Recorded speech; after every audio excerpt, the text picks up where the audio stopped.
आज मैं आपको एक ऐसी सच्ची हॉरर स्टोरी सुनाऊंगा जिसमें मैंने अपने दोस्त को खोया है। 12वीं की पढ़ाई पूरी करने के बाद मैं और मेरा दोस्त, जिसका इस दुनिया में मेरे सिवा कोई नहीं था, आगे की पढ़ाई करने के लिए शहर गए।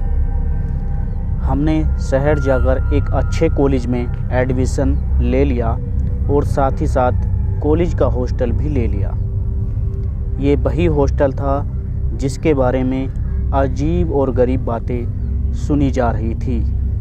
कोई कहता कि यहाँ पर भूत प्रेतों का साया मंडराता है, तो कोई कहता है कि यहाँ जानवर का खतरा है। एडमिशन लेते वक्त हमें बता दिया गया था कि 11 बजे के बाद हॉस्टल रूम से बाहर निकलना मना है।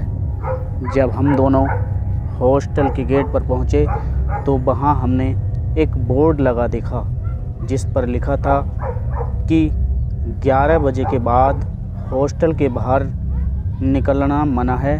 यदि कोई ऐसा करता पाया गया तो उसे कॉलेज से तुरंत बाहर निकाल दिया जाएगा। वो रात आज भी याद है। मैं सोया हुआ था और मोनू, जो कि मेरा दोस्त था, वो पढ़ रहा था।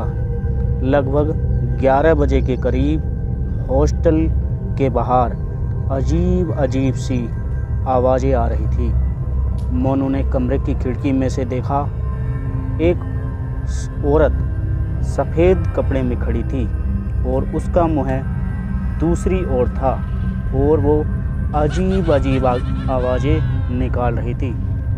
मोनू खिड़की के पास खड़ा ये सब देख रहा था। वो एकदम से मोनू की तरफ पलटी और तेज़ी से मोनू की ओर बढ़ी और चीखती हुई आगे बढ़ रही थी। मोनू एकदम से खिड़की बंद कर दी और मोनू काफ़ी डर गया। मोनू ने मुझे उठाया और सारी बात बताई। मैंने सोचा शायद ये उसका वहम होगा।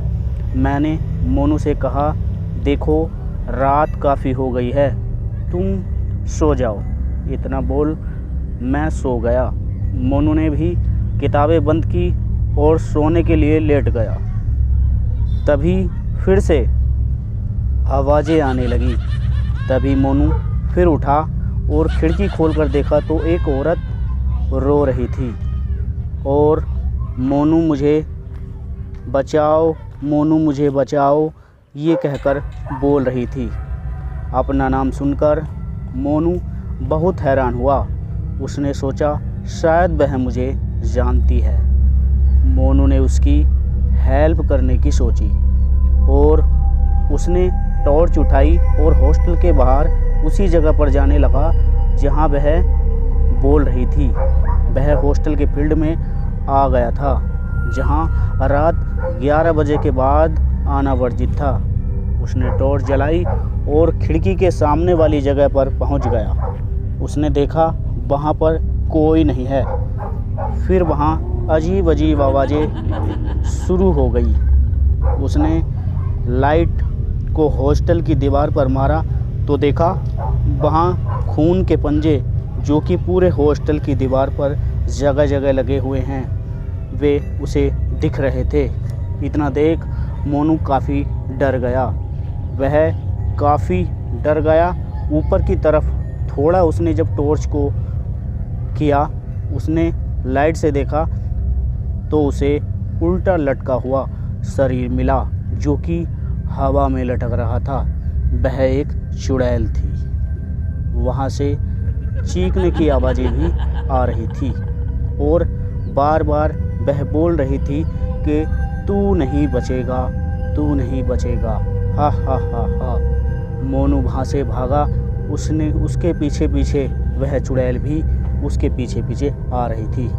मोनू झटपटाकर भाग ही रहा था कि चुड़ैल उसके सिर पर बैठ गई और उसे मारने लगी। मोनू काफ़ी डर गया और एकदम से पलट के पीछे की ओर देखा तो वह फिर से चुड़ैल गायब हो गई। वह झटपटाया और कॉलेज के गेट के मेन गेट पर पहुंच गया और वह उस गेट को खटखटाने लगा, पर कोई आवाज़ अंदर नहीं जा रही थी। इतने में चुड़ैल पीछे से आई और उसने उसे मार दिया। सुबह हुई, मैं उठा, मैंने देखा कि मेरे कमरे में मोनू कहाँ है। मोनू कहाँ चला गया। हॉस्टल के कमरे के बाहर निकल कर देखा तो उसकी लाश ग्राउंड में उसी बोर्ड के पास पड़ी हुई है जहाँ पर ये सब लिखा था कि 11 बजे के बाद फील्ड में आना वर्जित है।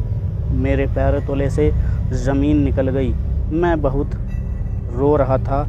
मैं समझ गया कि ये सब उसी चुड़ैल का किया धरा है। काश मैं अपने दोस्त को बचा पाता।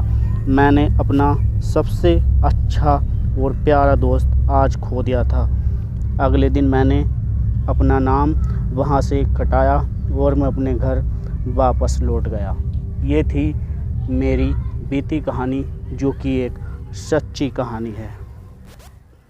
जितने भी भाइयों ने हमारी इस कहानी को सुना है, प्लीज़ इस कहानी को सभी भाइयों के पास शेयर करें, चैनल को सब्सक्राइब करें और लाइक करें। मिलते हैं अगली हॉरर स्टोरी के साथ। तब तक के लिए दीजिए इजाज़त। तब तक के लिए राम राम।